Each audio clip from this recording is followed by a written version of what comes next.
tassa bhagavato arahato samma sambuddhassa. Namo tassa bhagavato arahato samma sambuddhassa. Namo tassa bhagavato arahato samma sambuddhassa. Buddhang dhammang sanghang namasami. So I just told all of the Thai people that I was going to be talking about faith, and that it's something that I don't really need to say much about in Thai, because faith is something which most Thai people just grew up with. It's like a fish in water. You know, you don't need to tell a fish much about water because they live in it all the time.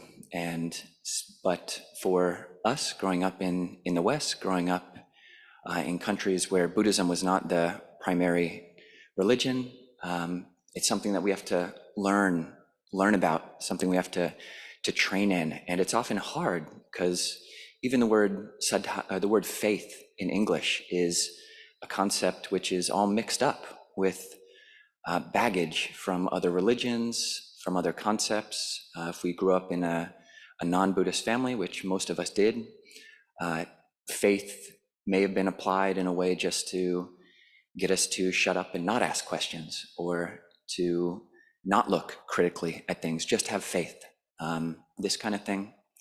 So a lot of us have a broken relationship with faith. But I thought it would be useful to talk about this subject because quite a number of us are on pilgrimage. Thank you.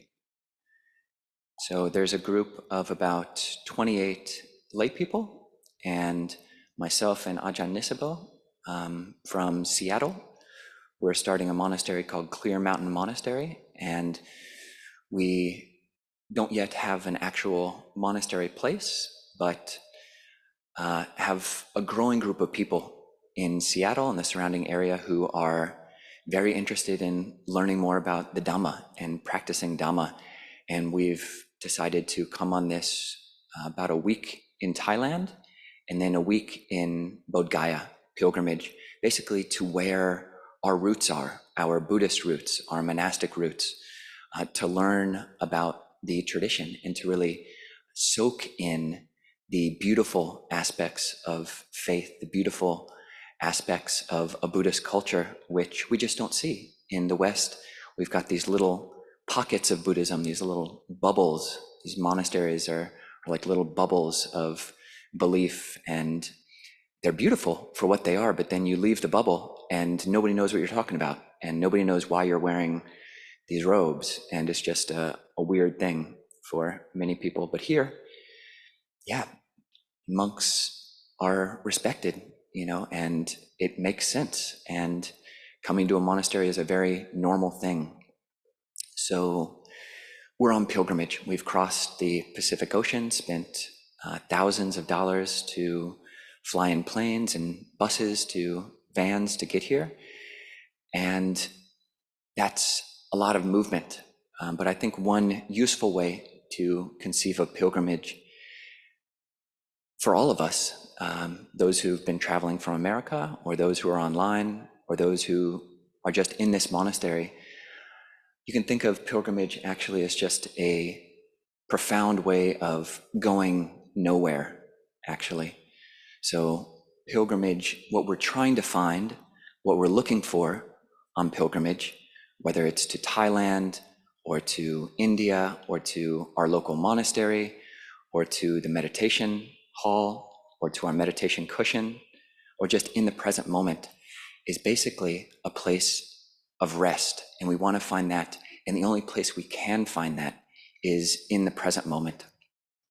So how do we balance these two things of intensely searching, but also acknowledging and realizing that what we're searching for can only be found right here in this present moment, right now, within our own bodies and minds?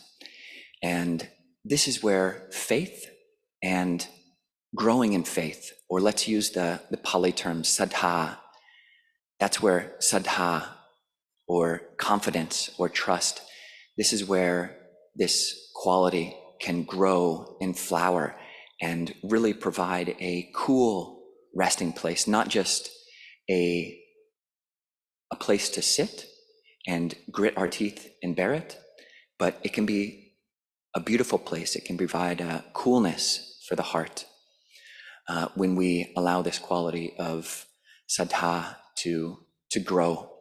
So when we come to meditate right now, whether we're listening to a talk or giving a talk or meditating, in meditation, there are basically just two things that we have to do. In daily life, in Buddhist practice, there are basically just two things that we have to do, and that is to know. So knowing, bringing awareness to the present moment, right here and right now. That's the goal, and it's apparent here and now. That's the first thing, just knowing. And the second thing is letting go. So knowing and letting go, that's the heart of meditation. And really, it's also the heart of faith, of sadha. At the most basic level, this sadha is having the faith that it is possible to know, that knowing or being the puru, this knowing capacity, we can tap into that. Oftentimes when you hear senior monks, Ajahn Sumedho, or really any of our Kruba Ajahns talk about knowing, it can sometimes seem a bit esoteric. Like, what are they talking about? It almost seems like a magical way of thinking, just being the knowing or being the knower. What are they talking about? It can seem oftentimes just too profound on a whole another level that we can't actually tap into. But what the faith is, on one level, in relationship to this knowing, is that it is an aspect of consciousness, of vijnana, or of chitta, or of the mind, that can just know. Really, that is the heart of consciousness. That's all consciousness does, is just knowing.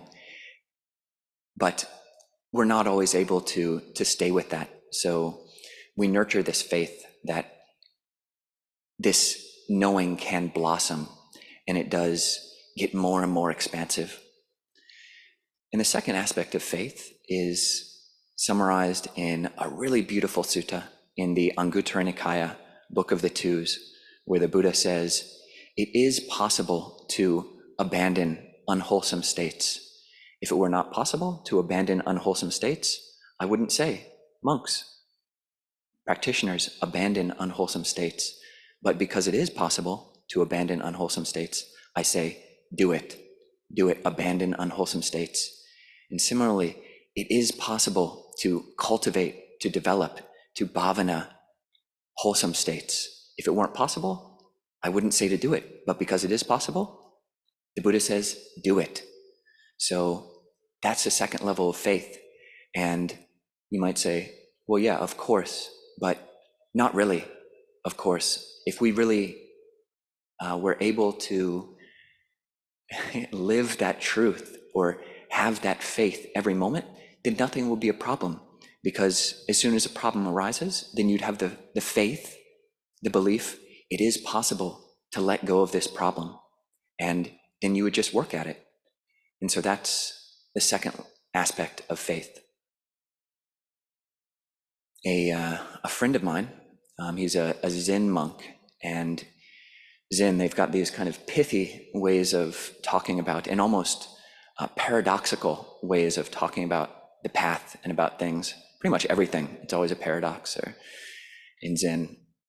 But he was talking about faith, and he was saying that faith is skill in doubt.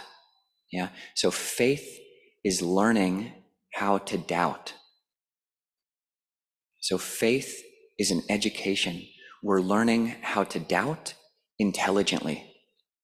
And as Westerners, we need to get our doubt under control.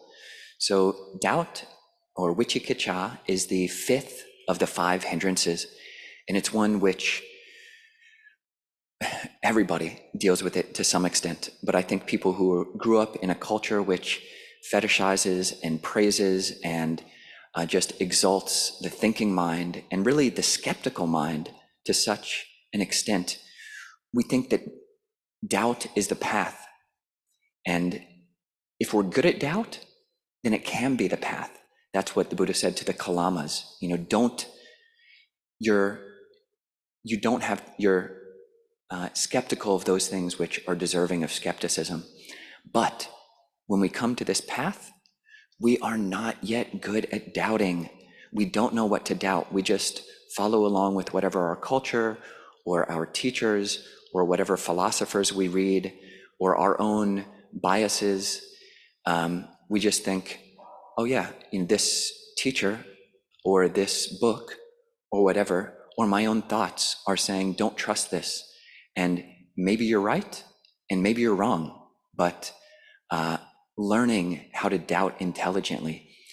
In the Dhammapada, there are a number of verses, I believe around 316 to 319, something like that, where the Buddha says that people suffer because you fear those things which shouldn't be feared, and you have shame about those things which you shouldn't be ashamed about, and you doubt those things which you shouldn't have doubt about.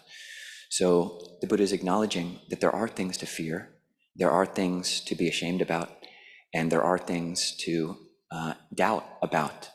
But we need to learn and practice and look at our own hearts. And it's not about just following some scripture or following what some teacher says, but about looking at the results in our own heart. That's a big part of it, but that's not the whole of it. And that's why we've come all the way to Thailand. In my experience, and the experience of many people, there's what you can call this like faith knock-on effect. So for many Westerners, we started being interested in Buddhism because we go to a meditation retreat. And oftentimes a meditation retreat which totally takes Buddhism out of the picture. So you go to a Goenka retreat, and he's a genius at basically saying this is not Buddhism. And he's right on a certain level. We're just paying attention to the breath at the tip of the nose, just scanning the body. There's nothing Buddhist about that. And that's a great place to start for people who don't have a Buddhist base. But then you start doing that, and you try to live, just knowing the breath at the tip of the nose, scanning the body. And at some point, you might say, oh yeah, but is there more? And then you start listening, and it turns out that Goenka or these other teachers actually they're teaching Satipatthana, okay? They're teaching a sutta, they're teaching something which is from this thing called the Pali Canon. So then you start reading the Pali Canon, not just the Satipatthana Sutta, but the suttas are big. There are so many of them. And you start reading one, and then you have a teacher or a friend who says, oh yeah, if you're interested in speech, here are a bunch of discourses where the Buddha talks about speech. And then you say, it's this knock-on. So I have faith in what the Buddha said about meditation. And then, oh yeah, I'm curious, what does he say about speech? Or what does he say about livelihood? Yeah, and these are fascinating things which you don't necessarily get from just watching the breath. So, okay, I'm starting to have faith in the suttas, but not all the suttas. And then you hear a teacher talking about the suttas. Like for people who know Thai and maybe know a little bit of Pali, for the talk that Ajahn Anan gave this morning, or the teachings that Lompo Cha or any of the teachers in the Thai forest tradition give, they are so totally steeped in the Pali tradition. They are teaching the word of the Buddha verbatim at times. They pull words out. Just this morning, Ajahn Anan talked about sati, or mindfulness. He talked about upekkha, metta, karuna, mudita. He was constantly referring back to these concepts, which you see and you find in the Pali Canon, but which are only fleshed out to a certain degree. You read the Pali Canon, and you can get a lot of sustenance from reading them. But when you have teachers who've lived them since the time they were teenagers and before, and who not only know the words, but have lived them and actually penetrated to the truth of them, then we can take that and learn from them. They're a living example. They're the living Tipitaka in many ways. So the faith, it knocks on, and we can bring it more and more into our hearts, because that's where we're going on pilgrimage, and that's where we're at on pilgrimage. That's where faith has to start, and that's where faith is going to end. Faith is a power. There's a beautiful tradition, which we might see on our pilgrimage here in Thailand. In forest monasteries, you'll notice the color of our robes. They are, in each Buddhist country, the colors of the robe are originally related to the natural flora and fauna of the wildlife, or the plants of that country. So in Tibet, they've got these purplish robes because it's juniper berry. And here in Thailand, as forest monks, our robes are dyed from jackfruit dye.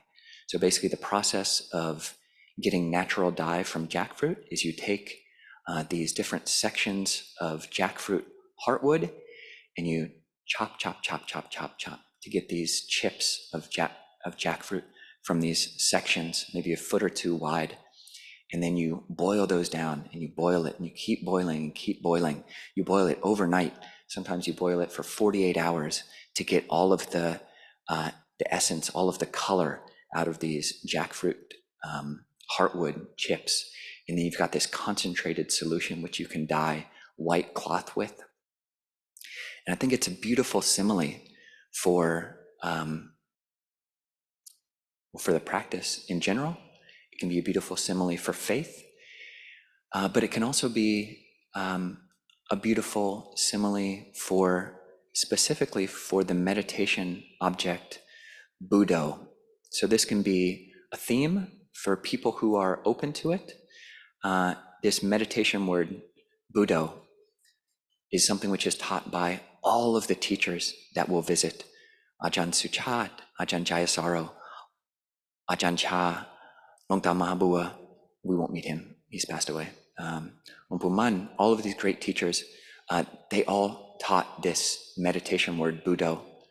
And what that is, if you're open to it, again, hopefully what we can do on pilgrimage is meet with the extremities of what we're comfortable with. We are coming to a foreign country, eating food we're not used to, living in a temperature we're not used to. We're in the boundaries of our comfortable level. We're at the peripheries of what we can stand, what we can be patient with. So if people are open to it, budo, it's not magic. It doesn't have to be religious. If you're not ready to take on a 2-syllable word, you can use any meditation word you want. But this budo is saturated. It is filled with lots of meaning already, and you can fill it even more with more meaning. So if you can take this meditation word, budo, using it with every in-breath, but, and every out-breath, to, but, to, put, to, or even without the breath, just knowing, but, to, or listening, but, to, and seeing what comes up.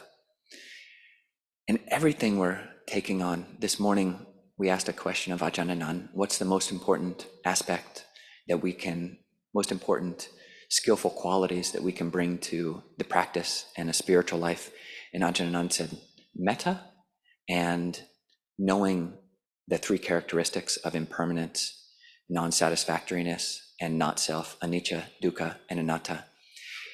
And this word, budo, can be all of that. So all of these beautiful mental qualities which the Buddha praised, every aspect of the Eightfold Path, every aspect of the 37 Wings to Awakening, every aspect of right effort, of right speech, they're like individual foot-long sections of this heartwood. And we can boil them down, concentrate them, and epitomize them in this 2-syllable word, budo. So when we recite budo, it's a symbol for all of these good qualities. It's a symbol for metta. It's a symbol for patience. When we need patience, when we're starting to complain and say, it's too hot, or this guy's talking too long, or I don't like the food, or I'm hungry, or whatever it is, use the Budo mantra to be patience. Use the Budo mantra to tap back into that essence of faith, which sees clearly, knows clearly, oh, this is just complaining, or this is just dislike. You can know that, and then to the extent that it's not helpful, you can use that Budo mantra to abandon it, to let it go, to have the faith that it is possible to let go, and that would be a good thing. Just not having to hold on to it and be obsessed with and just follow after our own cultural and personal conditioning. So with metta, this word budo can be the essence of that.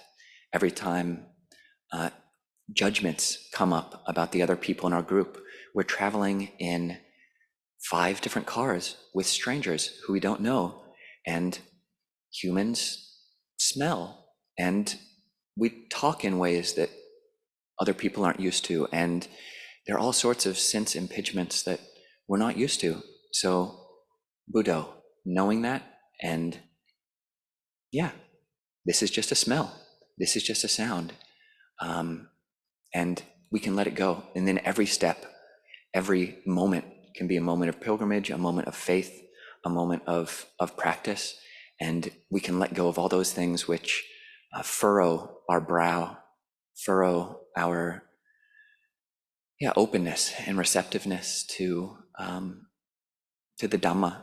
And this can be a whole path of opening and just having patience. If we can't let go, then Budo, just knowing that. So yeah, I hope everyone can take this to heart and really use this Budo mantra for all of the pilgrims through the whole of our day, every day of our pilgrimage, or whatever your meditation object is, using that and remembering to come back to it and having the faith in that, whatever it is.